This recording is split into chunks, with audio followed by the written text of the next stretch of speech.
सुबह के 5 बज रहे थे। रामपुर गांव पर हल्की हल्की धुंध छाई हुई थी। खेतों से आती ठंडी हवा पूरे गांव में घूम रही थी। दूर मंदिर की घंटियां बज रही थीं और कच्ची गलियों में लोग धीरे धीरे अपने दिन की शुरुआत कर रहे थे। गांव के आखिरी छोर पर एक छोटा सा मिट्टी का घर था। घर के आंगन में बंधी सफेद गाय गौरी बार बार रस्सी खींच रही थी। अरे बस 2 मिनट रुक जा। अंदर से सुमन की आवाज आई। 18 साल की सुमन बाहर आई। उसके चेहरे पर नींद तो थी, लेकिन आलस बिल्कुल नहीं। उसने गौरी के माथे पर हाथ फेरा। इतनी भी क्या जल्दी है, पूरा गांव अभी सो रहा है। गौरी ने धीरे से रंभाया। अच्छा, समझ गई, भूख लगी है। सुमन मुस्कुराई और चारा उसके सामने डाल दिया। उसी समय घर के अंदर से किसी के करवट बदलने की आवाज आई। सुमन ने दरवाजे की तरफ देखा और हल्का सा मुस्कुरा दी। अब असली काम शुरू। वो कमरे में गई। गुड़िया चादर में मुंह छिपाए गहरी नींद में सो रही थी। सुमन उसके पास बैठी। गुड़िया, उठ जा, सुबह हो गई है। दीदी, भगवान कसम, मैं उठ रही हूँ। तो उठ। बस शरीर उठ नहीं रहा। सुमन हंसी रोकते हुए बोली। शरीर नहीं उठ रहा, लेकिन सपने में जलेबी जरूर खा रही होगी। गुड़िया ने आंख खोलकर देखा। आपको कैसे पता? क्योंकि तेरे सपनों का मेन्यू कभी बदलता ही नहीं। अब की बार गुड़िया भी हंस पड़ी। दोनों खिलखिलाकर हंसने लगीं। गुड़िया बाहर आई और सीधे गौरी के पास पहुंच गई। उसने गौरी के गले में बाहें डाल दीं। गुड मॉर्निंग मेरी सबसे प्यारी दोस्त। गौरी ने प्यार से उसका हाथ चाट लिया। गुड़िया तुरंत बोली। देखा दीदी, ये मुझे ज्यादा प्यार करती है। सुमन ने हंसते हुए जवाब दिया। हाँ, क्योंकि इसे पता है काम मुझसे करवाना है और प्यार तुझसे लेना है। हाँ, आज कुएं से पानी तू भरेगी। दीदी, आज कमर में थोड़ा दर्द है। अभी 5 सेकंड पहले तो ठीक थी। अभी अभी हुआ है। अच्छा, तो चारा भी मैं डालूं, पानी भी मैं भरूं, दूध भी मैं निकालूं। एक दिन ना तेरी शादी ऐसे घर में करूंगी जहां सुबह 4 बजे उठा देंगे। फिर मैं वापस यहीं आ जाऊंगी, क्योंकि मेरी दीदी दुनिया की सबसे अच्छी दीदी है। सुमन कुछ पल के लिए चुप हो गई। दोनों की आंखों में हल्की सी मुस्कान थी।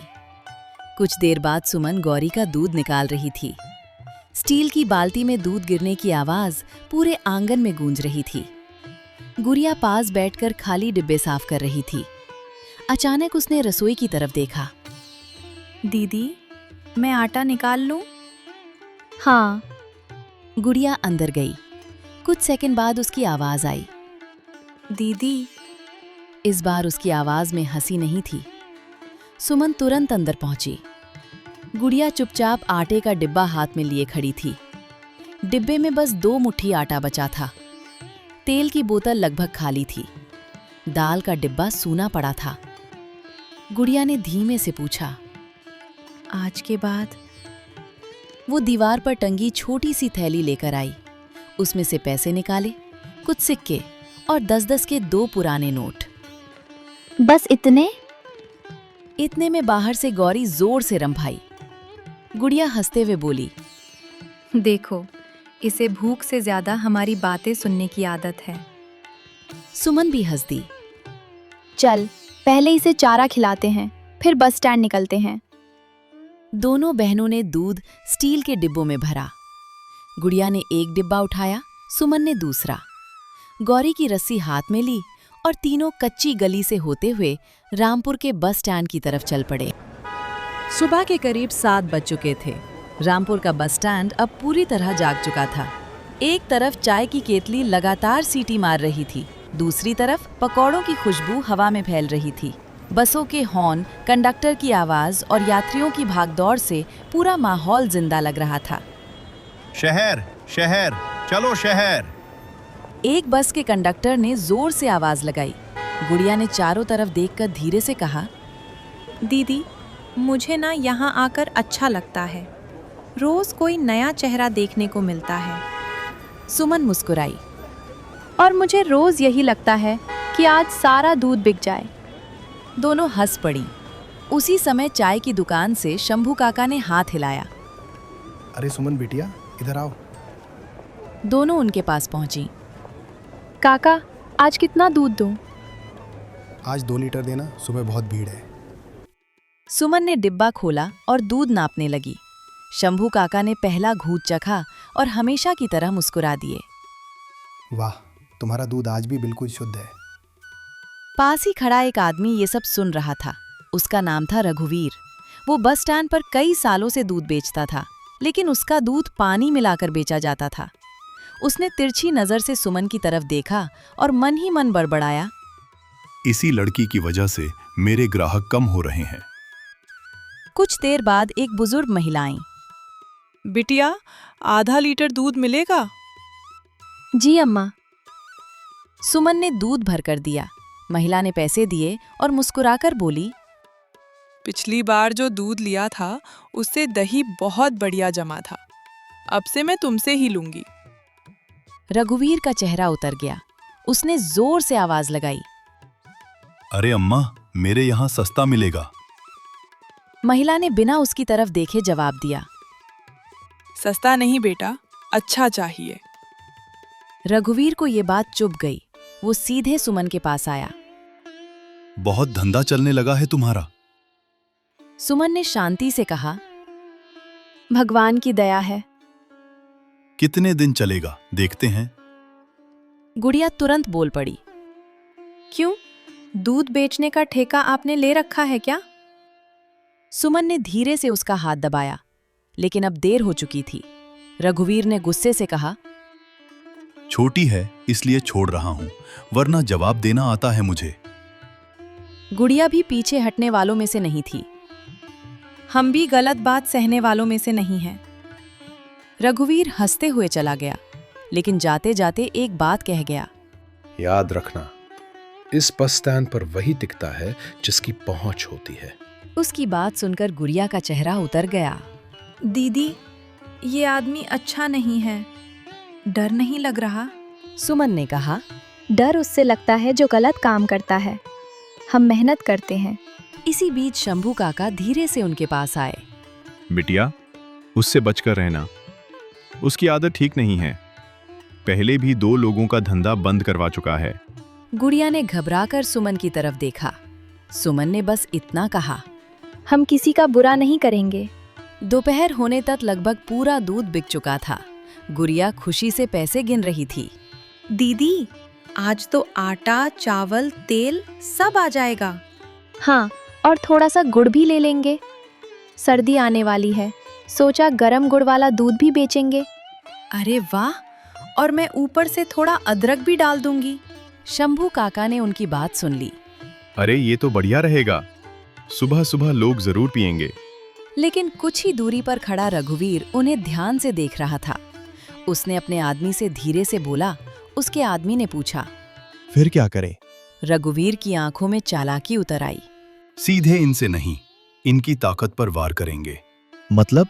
रघुवीर ने दूर खड़ी गौरी की तरफ देखा और उसके होठों पर एक खतरनाक मुस्कान आ गई।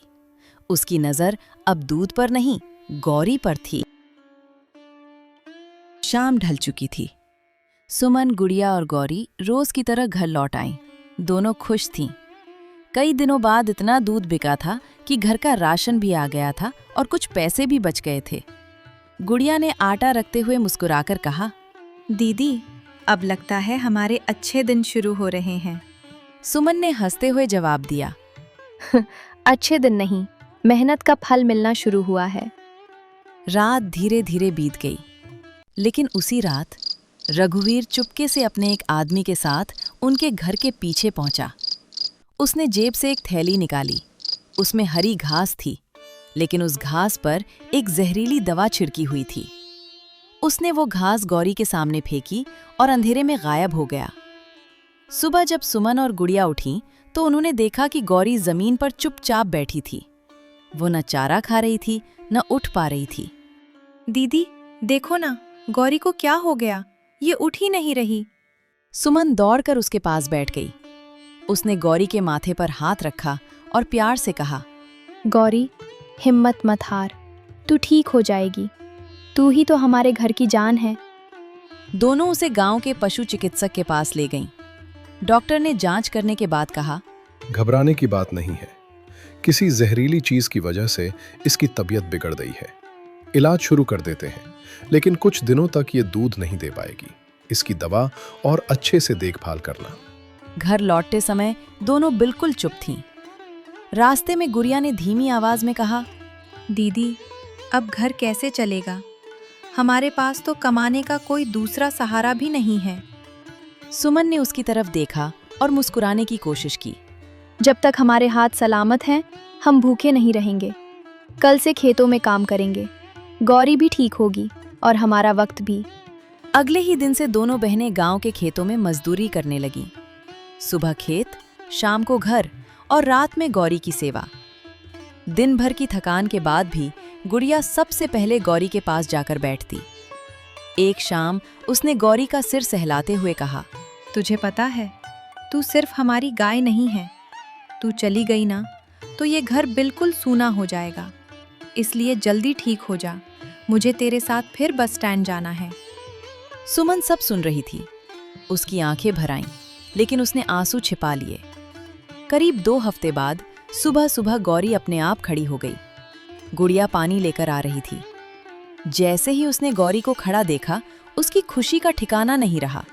दीदी, दीदी जल्दी आओ, देखो हमारी गौरी खड़ी हो गई, ये ठीक हो गई। सुमन दौड़ती हुई बाहर आई। उसने गौरी को गले लगा लिया। मैं जानती थी तू हमें छोड़कर नहीं जाएगी। कुछ ही दिनों में गौरी फिर से दूध देने लगी। अगली सुबह दोनों बहनें कई दिनों बाद फिर रामपुर बस स्टैंड पहुंची। शंभू काका उन्हें देखते ही मुस्कुरा दिए। अरे, तुम दोनों वापस आ गईं। कई दिनों से तुम्हारा इंतजार कर रहे थे। आज चाय भी तुम्हारे दूध से ही बनेगी। धीरे धीरे पुराने ग्राहक फिर लौटने लगे। लोग कहते, इन दोनों का दूध सबसे शुद्ध होता है। हर दिन थोड़े थोड़े पैसे बचने लगे। कई महीनों की मेहनत के बाद दोनों ने बस स्टैंड के पास एक छोटी सी दुकान किराए पर ले ली। दुकान के ऊपर लकड़ी का एक नया बोर्ड लगा था, गौरी डेयरी, जिस बस स्टैंड पर कभी दोनों हाथ में 2 छोटे डिब्बे लेकर खड़ी रहती थीं। आज वहीं लोग उनकी दुकान पर लाइन लगाकर दूध, दही और छाछ खरीद रहे थे।